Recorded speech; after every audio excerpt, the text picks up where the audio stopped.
Drop one here. Bingo.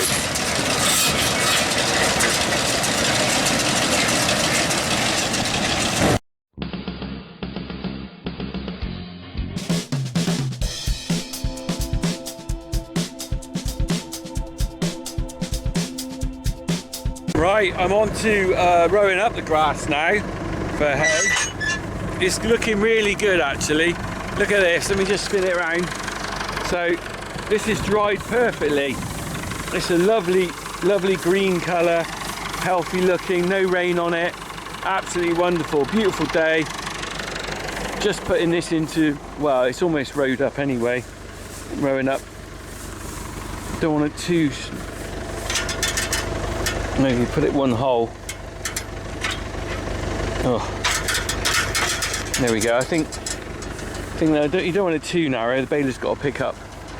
So I'm heading on to do a bit of rowing up.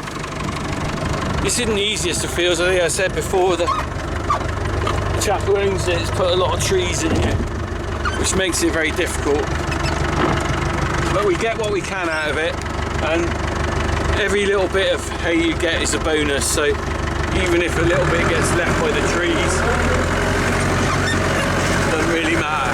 Right, let's get out and get raking.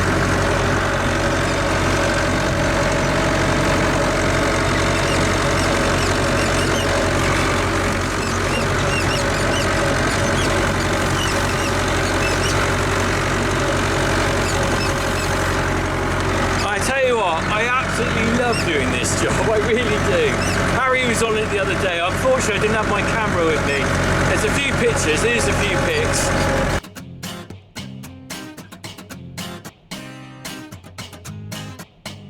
And there's a little bit of video I can get off his TikTok. Here's another little bit.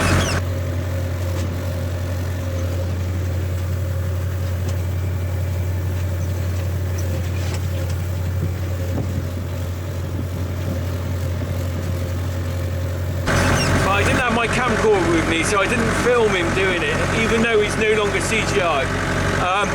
But I did feel when I was watching him do it, I did think, oh, I'm losing that job that I love. And obviously I want him to have a go and encourage him to do it. But I also know that it's a job that I really like, so it's almost a bit of a shame that I'm letting him do it from my point of view. But, you know, got to encourage the young lads, haven't you?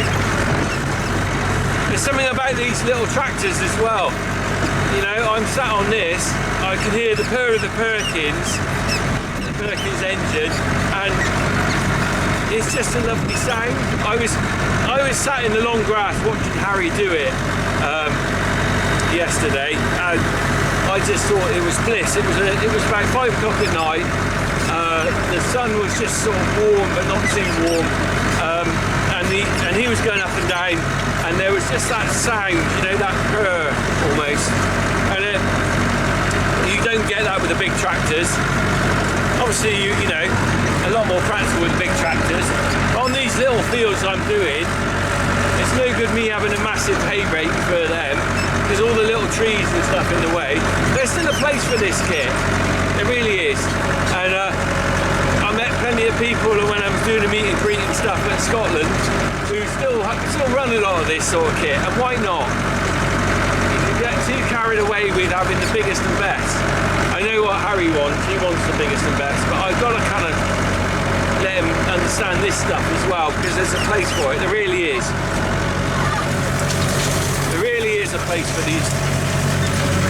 There we go. There's quite a lot, there's quite a crop in here. Hell of a crop of grass!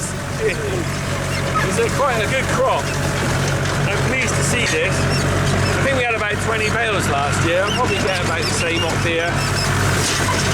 And I've got the grass for the field next door as well. The chap who owns that has let me have the grass off that. So I've got more grass, more round bales than I normally get. Anyway.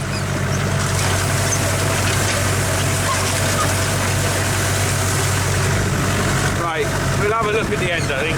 Crack on. Well, I've just done the tedding. I'm out here sort of raking a bit up in this little orchard place that we're also bailing. The baler man has turned up. Who's on the bales? It's Andy. We're gonna have a look in a minute. Andy Sampson on the baler. I'm gonna have a little chat with him in a minute. Anyway, I just stop and chat to Andy, put the wheel to rights. I don't like shoving a camera in people's faces like that when we're having a nice sort of chat. It's not about that. So we were just chatting about life and farming and stuff. He's a good lad. I've known him all my life. I remember him coming here bailing with his dad when I was a kid, and he was a kid, and he was only probably about 12 or something, like Harry's age. And he came with Morris on the baler, and here he is now driving the baler. Sorry about the wind noise if there's some. Nice to capture the baler. He's got a small baler because he knows he's going in the trees. Dusty, isn't it? See if I can walk behind him and get a bale come out. Oh. He's going quite fast. I'm going to struggle to catch him, I think.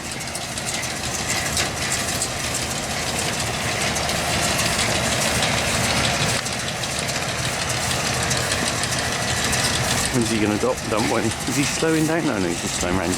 Go around the corner. Oh, he stopped. Look. Here we go.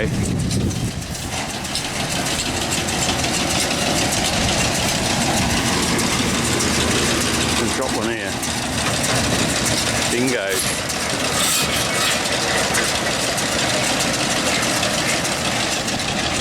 Let's have a look at that. Now that's a good size.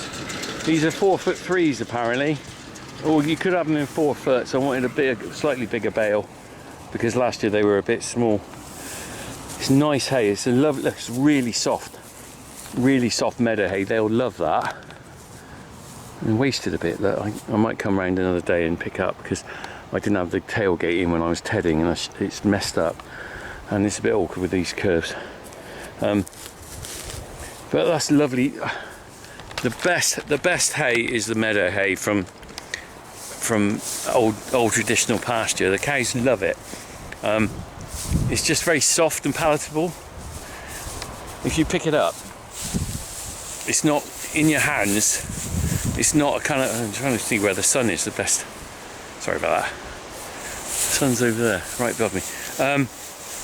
Yeah, it's really soft. You can feel that in your hands. It's really soft and nice. And so if you imagine if you're eating that as a dry food source, that's actually probably quite nice to eat compared with, say, eating some sort of like some of the other pastures we've got, which is grass is a little bit stalkier, maybe sort of Italian ryegrass.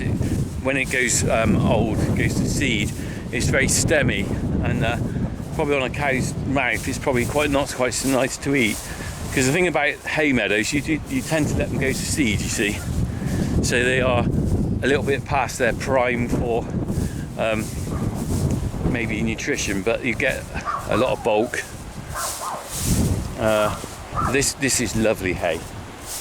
I'd feed this to my cows day in, day out. Right, we're going to head off back now. I've done my raking. The dog's barking over there. Coming back up with the baler in a minute.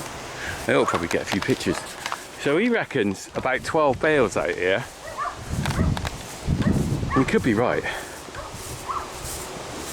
I could be wrong. I could be right. Saw Johnny Lydon in concert, well, not in concert, in Conversation the other night up in Stroud. Blimey, that was an experience. Not as good a night as I expected, actually, to be honest. I like a bit of Sex Pistols music, but flipping it, he just rambled on, and he didn't talk about the Sex Pistols. Talked a lot about his ex or his wife or partner that had just died. Talked about his childhood, which was pretty rough, but didn't want to talk about what everyone was there for, talking about the Sex Pistols, which kind of like is a bit like, I don't know, buying a can of Coke and having no Coke in it, really, because everyone wants to know about his life in the Sex Pistols. But anyway, that's off the subject. Right, we're back on.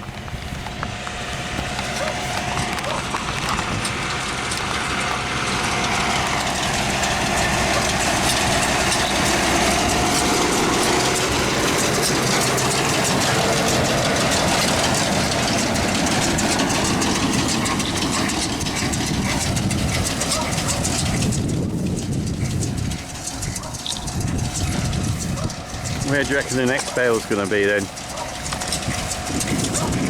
Must be any time soon. We're going to get a heat tornado. There we are, going on.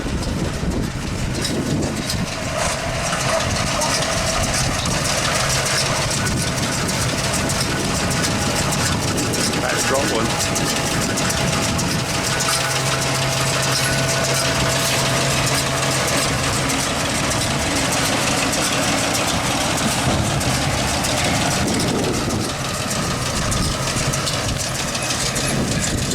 Got 4 on the outside, so 10 in there. I'm just going to go back in here a minute. So I'm ready. So this isn't our field.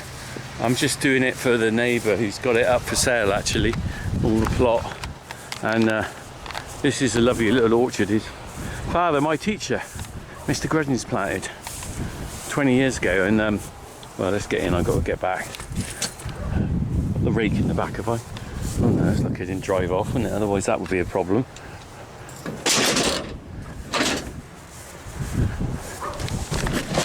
Oh, brilliant. My phone has just fallen down my trousers. I got a hole in my pocket. Oh, great. Look. Phone in my pocket has fallen down my trousers. Right, so I've been raking up this orchard because actually what wonderful it is to have the apple trees in here. It makes it very difficult for baling. I'll just show you as I drive out.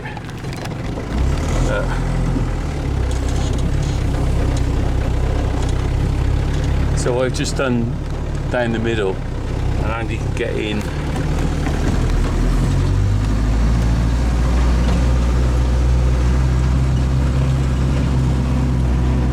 So hopefully you can just do the baling in between. Unless he's coming back up in a minute. Where is he? Oh, he's down there.